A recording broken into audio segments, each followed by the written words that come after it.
This content is AI generated for informational purposes only and should not be directly used for clinical decision-making. Hello, and welcome back to the Neurosurgery Hub podcast. I'm Dr. Aris, Senior Attending Neurosurgeon. And I'm Dr. Alara, Research Fellow. Today we're looking at a fascinating new study from the journal Acta Neurochirurgica, published in early 2026. The title is Effect of Preoperative Anemia on Surgical Outcomes in Endonasal Transsphenoidal Surgery for Pituitary Adenoma, a matched cohort study. This is a topic that hits home for those of us in the OR. We often see patients with various systemic comorbidities, but preoperative anemia is one of those factors we might overlook in the rush to address a compressing macroadenoma.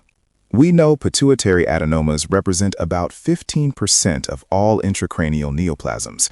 Alara, why did this specific team from National Cheng Kung University decide to look at anemia now?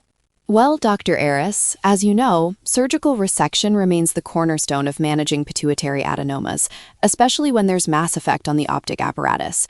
But while we've seen plenty of data linking preoperative anemia to increased morbidity and mortality in cardiac and major non-cardiac surgeries, the evidence specifically regarding pituitary surgery outcomes has been remarkably scarce. Right. We've seen anemia used in mortality risk scoring systems for heart surgery, for instance. But in the endonasal transsphenoidal approach, or ETA, the stakes are a bit different. We're worried about neuroendocrine dysfunction just as much as we are about surgical site issues. Exactly. The authors point out a very specific physiological concern. Compromised vascular perfusion of the pituitary gland or stalk is a known factor in the development of postoperative diabetes insipidus. They hypothesize that because anemia impairs tissue oxygenation and disrupts normal organ function, it might exacerbate these neuroendocrine risks. Let's talk about the methodology. This wasn't a small institutional series. How did they gather the data? They used the TriNex Global Research Network. It's a massive population-based database. They identified adult patients with pituitary adenoma who underwent ETA between 2005 and 2023. They categorized them into anemic and non-anemic cohorts based on preoperative hemoglobin and hematocrit levels. And to keep the comparison fair, they used propensity score matching, or PSM, right? Yes. They matched 2,242 patients in each group to balance out baseline characteristics. This allows us to look more directly at the effect of the anemia itself, rather than age or other comorbidities. Let's dive into the results. These numbers for surgical complications were quite striking for a minimally invasive procedure. They really were. The anemic group had significantly higher odds of several major postoperative issues. For instance, postoperative meningitis occurred in 3.4% of the anemic group compared to only 1.7% in the control group. That's an odds ratio of 2.01. A doubling of the risk for meningitis. That's a massive clinical red flag. And it wasn't just infections, was it? No.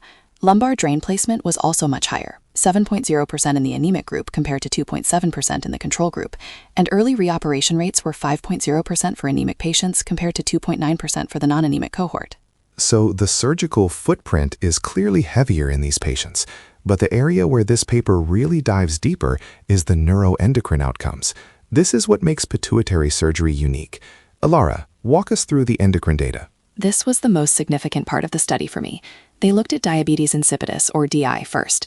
The anemic group had a rate of 25.3% versus 21.6% in the control group. While that sounds like a small gap, the odds ratio was 1.23, which was statistically significant with a p-value of 0.004. And what about SIADH, or hyponatremia? That's often the bane of the resident's existence on post-op day 7. It was even more pronounced there. The anemic group saw SIADH, or hyponatremia, in 13.5% of cases, while the control group was only at 6.3%. That's an odds ratio of 2.35. More than double the risk for electrolyte disturbances. And the big one, general hypopituitarism? 68.6% in the anemic group versus 59.8% in the control. The study also noted an increased need for hormone replacement therapy in these patients. The authors really emphasized that preoperative anemia seems to be a harbinger for a much more difficult neuroendocrine recovery. It's an interesting physiological point. If you already have a patient with low oxygen carrying capacity, anemia, and then you introduce the surgical trauma and the inevitable local vascular changes around the pituitary stalk and the gland, you're essentially creating a perfect storm for transient or permanent gland dysfunction. The paper actually mentions that optimization of perioperative hemoglobin and hematocrit is critical because reduced hematocrit impairs tissue oxygenation. If the pituitary gland is already struggling, that extra hit of anemia might be what pushes it over the edge into hypopituitarism or DI. Now, the study also did a subgroup analysis. They didn't just treat all anemia as the same. What did they find regarding the severity? This was a bit of a nuanced finding. They compared patients with mild anemia to those with moderate to severe anemia.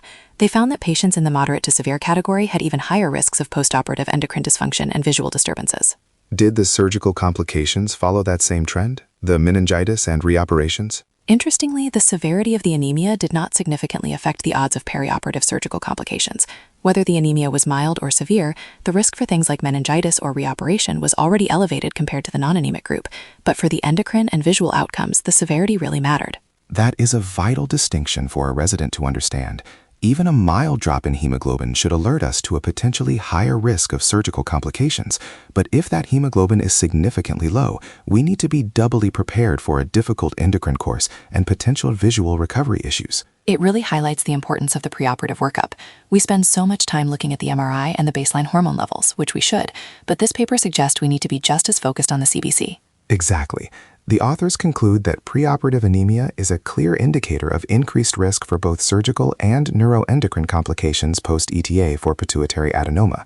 Their final take-home message was the importance of identifying and managing anemia preoperatively to optimize outcomes. It's about reducing postoperative morbidity. If we can treat the anemia before the patient ever hits the table, we might be able to shift them from that 3.4% meningitis risk back down to the 1.7% baseline. And perhaps more importantly for the patient's long-term quality of life, we might spare them from permanent hypopituitarism or the need for lifelong hormone replacement. It's a relatively simple intervention, managing anemia, compared to the complexity of the surgery itself. A great point to end on. If you're a resident listening to this, check that hemocrit in your preoperative clinic. It might tell you more about your patient's recovery than the size of the tumor itself. This has been the Neurosurgery Hub podcast. Thank you for joining us. We'll see you in the next episode.